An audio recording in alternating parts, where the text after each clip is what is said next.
joint meeting of the Glendale City Council and Glendale Housing Authority. I'm calling this meeting to order June 4th, 2019 at 3:10 p.m. May we have roll call for the City Council? Council members Agajanian. Present. Devine. Here. Carpetian. Here. Sinanian. Here. Mayor Najarian. Here. And we have roll call for Roll call for Housing Authority, please. authority members Devine. Here. Carpetian. Here. Najarian. Here. Farazian. Sinanian. Here. Chair Agajanian. Present. May we have your report? Agenda for June 4th, 2019 joint public meeting of the City Council and Housing Authority was posted on Thursday, May 30th on the bulletin board outside City Hall. Thank you. And Before what's you- the first item? First item, and the only item on this agenda, is the Director of Community Development and Interim Director of Finance regarding adoption of the 2019-20 Glendale Housing Authority budget with approval of a professional services contract in support of budget for the fiscal year, change order for software services annual support agreement. 1A is a resolution of City Council making findings and approving expenditures of low, moderate income housing asset funds for administration and planning and expenditures outside redevelopment project areas for a 2019-20 Housing Authority budget.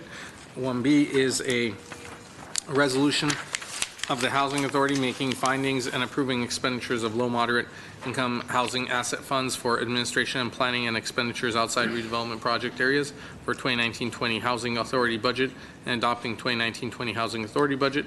And finally, C is a motion of the City Council approving an amendment to the professional services agreement with MSIS software to increase the contract amount by $29,700 for a new not to exceed contract of $154,268 for computer software license with maintenance and housing hosting of the Housing Authority owner portal, and to extend the agreement term for 1 year to end August 31st, 2020.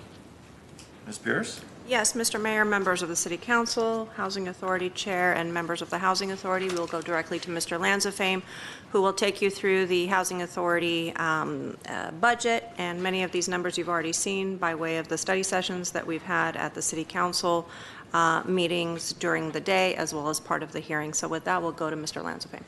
Mr. Mayor, members of the Council, Mr. Chairman, members of the Authority, indeed, you have seen these numbers. So we would like to give them to you in a little bit different way, talk about some trends, and then just one final look before you adopt the budget. We broke them out into the different funds and what they do. So the Housing Choice Voucher Program, we commonly refer to as Section 8, this is how it breaks down. 1592 in Glendale vouchers, that's the dollar amount, and then ports that coming in, and the administrative fees to do both of those, to administer both Glendale's vouchers and those ports coming in. The total budget for Section 8, about $39.3 million. In housing development, several funds that go towards that. The home funds, as you've seen, our annual award is 1.2. There's some money down in the third bullet, loan payments, interest, and one-time settlement. About $1 million of that are home dollars. So that's combined with the 1.2, and you'll see that as a line item in your budget. The city loan repayment, a little bit less than last year. That fluctuates from year to year depending on how much is available to repay the city loan. That number fluctuates given how much we put on our ROPS, and that changes because of the way we have to structure debt service. But this is the payment for this year. 20% of our repayment of the loan goes to our low mod housing fund. I talked about loan payments. $1 million of that is a one-time settlement. There's also some interest. If you recall, something that you did very innovative was you made a loan to Vets Village for a portion of their permanent financing. The interest to repay that is put in there, and then we can put it into new housing projects. Inclusionary and density bonus fees, these are the in lieu fees that you just adopted. This is our projected amount for 1920, and the development impact fee, that was on commercial property, came along with inclusionary. That is our estimate. Continuum of care, this is a federal grant, $2.45 million. You talked about that with Community Services and Parks. They are here if you would like some questions on that. In terms of trends, our vouchers, we increased our per unit cost. Remember, as rents were going up, we started to inch that up. And there's always that balancing act between how much we put towards each voucher and how much we get from the federal government. Our ports slightly increased. HACLA did a restructuring, and they even have a new name. We're not sure that that will continue. That may stabilize out. The administrative fee is very interesting. We get 80% of our designated fee. When I asked staff, well, why is that? And that's what HUD said. And so we have been trying to claw some of that back. We have not been successful to date. In housing development, again, some of the same story.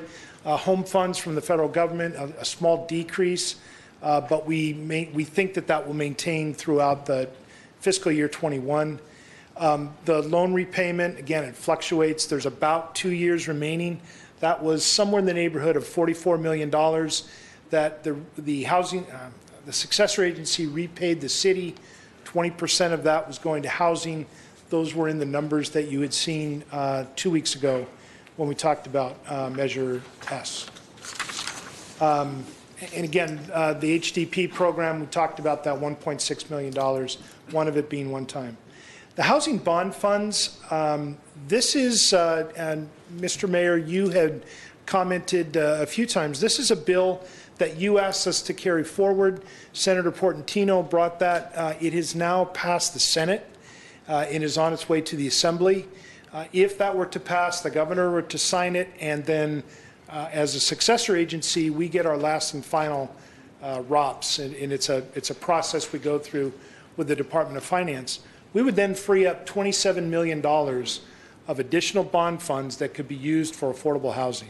That would be on top of whatever we told you was about $20 million 2 weeks ago. So we're very excited about that. We think that we would finish with our last and final process sometime in 2020. I lost us, Angie. Density bonus fees, inclusionary, we think that those fees will increase from the numbers you have here based on new development and having those in place. This is what it may look more familiar to you. You've seen in your budget study sessions. These are our revenues. There you see the Housing Assistance Fund of almost 39.3. The home grant, that's about $1.2 million plus that one-time money. Continuum of Care is a grant for this year. The Affordable Housing Trust Fund, this is where we will put those inclusionary in lieu fees. Begin Affordable Ownership Fund, this is really the Dorn Gardens project. And then our Housing Development Impact Fee, you'll see it on that line item. This is the same thing, our appropriations that we're asking you to appropriate. This next chart shows you those two together. The Continuum of Care, just a reminder that we get last year's renewal of last year's award plus one new project, and that's dependent on HUD. Some of the other funding that might be available for Continuum of Care, Measure H, we had a discussion about that, the HEAP program, and then California Emergency Solutions and Housing. Those may be potential funding sources for our Continuum of Care. Second to the last item is our Emphasis Elite. This is our management program. We use this. It is the HUD preferred software. It is also the City of Los Angeles's where we get the majority of our ports. So it's very helpful for us to have the same system. We have been using this for many years, and we couldn't be more happy with the system. We're asking you to add this year's funding to the contract. Just under $30,000 would bring the total amount to $154,000 and extend it through the end of this year. Last item for you is findings to use the dollars, the housing dollars that you receive outside of redevelopment project areas.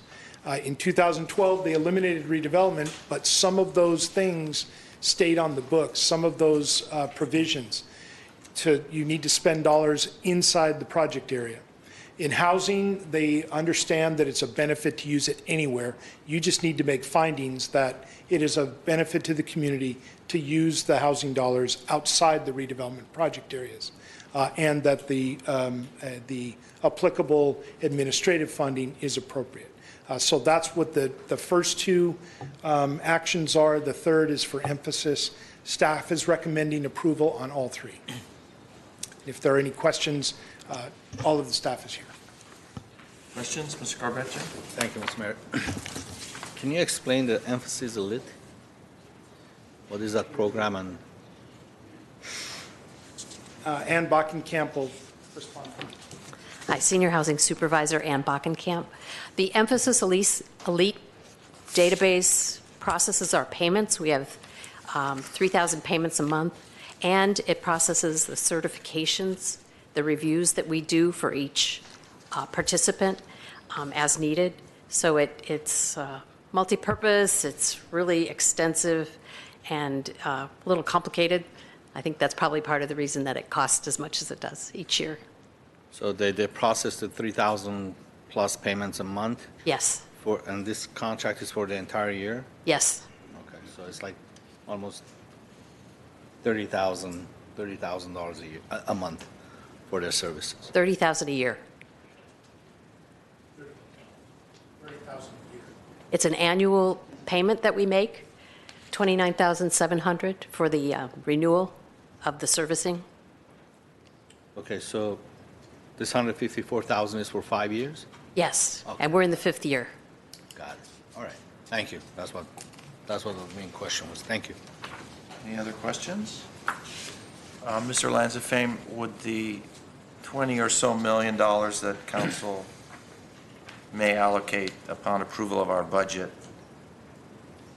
tonight at the city council meeting be reflected? How would that be reflected? That would be reflected in the general fund budget, not in the housing budget, because they're technically general funds. All right, But I would say you could combine them with these to do various housing things. Would we get an amended budget if the Portantino bill freeing up the $27 million bond money comes in? We Would we get an would, update on that? absolutely, and that will typically come in through the successor agency. And so as the successor agency, you would approve an appropriation, and then those would be ready to go. Do we have any cards on this? On this. Therefore, let's see what the action is. Mr. Mayor, items 1A and C are for the council, and item 1B is for the Housing Authority. Okay, can they be taken together at 1A and C? 1A and C can. Yes, Okay, sir. would someone like to move? I move 1A and C for council. Second. Okay, roll call, please. Council members Agajanian? Yes. Devine? Yes. Garpetian? Yes. Sinanian? Yes. Mayor Najarian. Yes, So, now, and I will move 1B for the Housing Authority. second. Authority members Devine? Yes. Garpetian? Yes. Najarian? Yes. Barazian? Sinanian? Yes. Chair Agajanian. Yes. That concludes our business for this joint meeting. Is there a motion to adjourn for the city council? So moved. Second. Council's adjourned. I move to adjourn for the Housing Authority. Second. Housing is adjourned as well. And our next order of business is calling to order the special meeting of the Glendale City Council for June 4th, 2019.